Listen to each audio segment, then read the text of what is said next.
Siang live di Kompas TV didukung oleh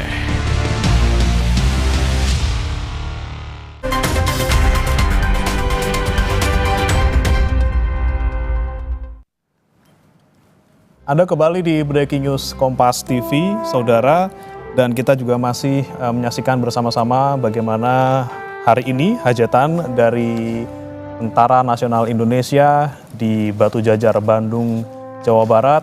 Tadi kita saksikan bersama-sama ada demo gabungan yang dilakukan oleh pasukan dari 3 matra, baik TNI Angkatan Darat, Laut maupun Udara. Bagaimana alutsista kita juga tadi ditampilkan seperti apa, mulai dari logistik, kemudian helikopter perang, sampai tadi kita lihat juga pasukan-pasukan kita menyerang menggunakan senjata secara gabungan gitu ya, tidak hanya masing-masing matra. Nah, saya akan kembali mengajak Anda, saudara, menyaksikan di layar kaca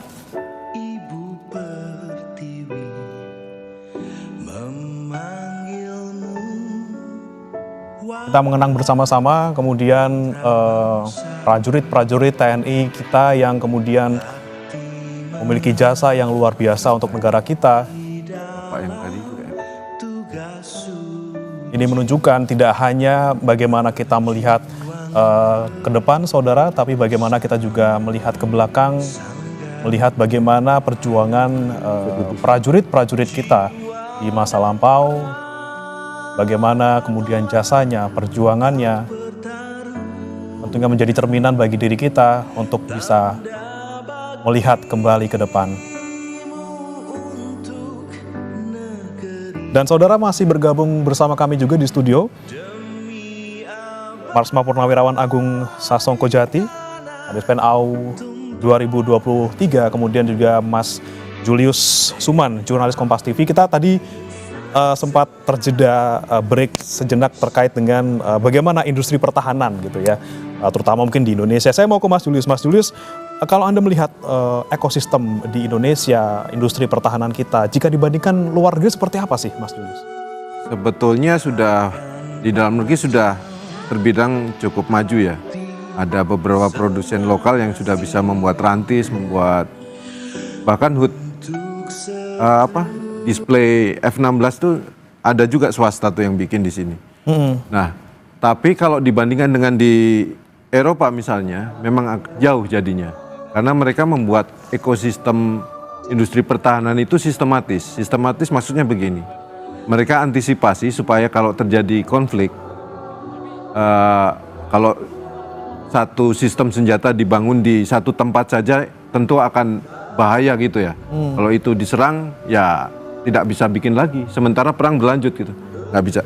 Nah, kalau di Prancis, saya waktu itu ke pabriknya Nexter, dia sebar untuk sistem senjata seperti Caesar itu dibikin truknya di Rouen, terus kemudian sistem meriamnya dibikin di kota lain lagi, di pelosok Prancis, tidak dibikin di kota-kota besar Prancis, tidak, justru di pelosok, terus kemudian sistemnya itu digabung truknya dengan meriamnya gitu ya, howitzer-nya. Nah, satu senjata seperti Caesar kan terdiri dari banyak ribuan komponen ya, ribuan spare part.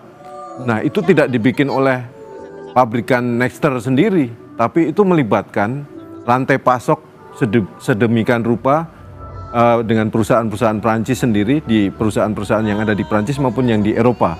Kan dia kerjasama sama Jerman. Dia ngambil pasokannya komponen-komponen tersebut dari banyak tempat.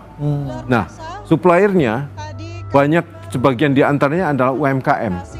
Jadi UMKM ini bukan PT besar gitu ya, tapi UMKM yang dia bisa menyuplai misalnya selongsong untuk kaliber tertentu, amunisinya Nexter, diawasi dengan ketat dengan spek standar Kementerian Pertahanan Prancis.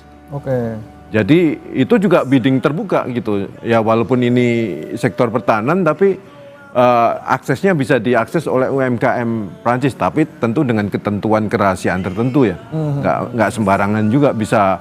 Mungkin ada pihak luar yang bisa pesen ke UMKM tersebut, enggak. Jadi ini speknya khusus, tapi yang paling penting di sisi itu adalah ekosistemnya terbangun, jadi tidak hanya terpusat di BUMN pertahanannya Prancis, tapi tersebar, produksinya tersebar di seantero Prancis, bahkan di negara-negara dia punya pabrik-pabrik di Belgia dan di Jerman dan nyebar gitu di Eropa.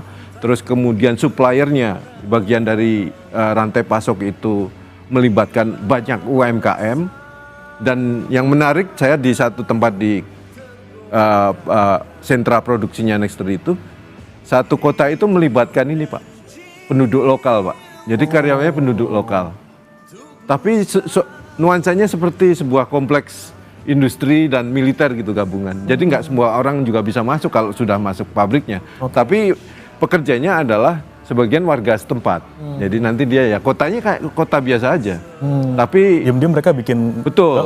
Nah, ekosistem ini dengan sendirinya terbangun. Begitu perang Ukraina terjadi, Presiden Macron itu bilang, dia sempat mengistilahkan dengan Prancis siap untuk ekonomi perang. Jadi dia intinya kalau perang sampai berkecamuk bisa bereskalasi lebih parah lagi, lebih hebat lagi, dia siap mengkonversi industri Prancis menjadi ekonomi pertahanan. Harus bisa mengkonversi kekuatan yang tadinya mungkin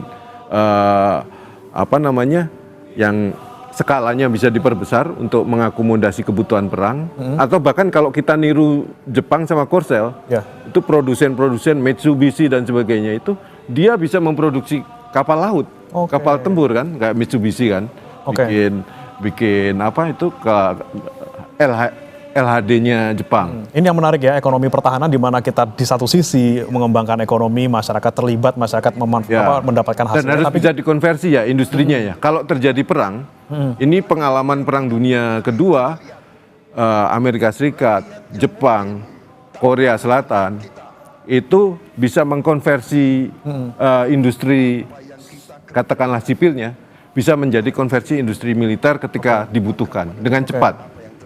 Jadi makanya Amerika Serikat bisa unggul di Perang Dunia karena suplai kapal perangnya dan bisa produksi lebih cepat daripada Jerman. Dari segi ekonomi kemudian menang dalam tanda kutip, dari pertahanan juga mereka juga terbantu. Baik.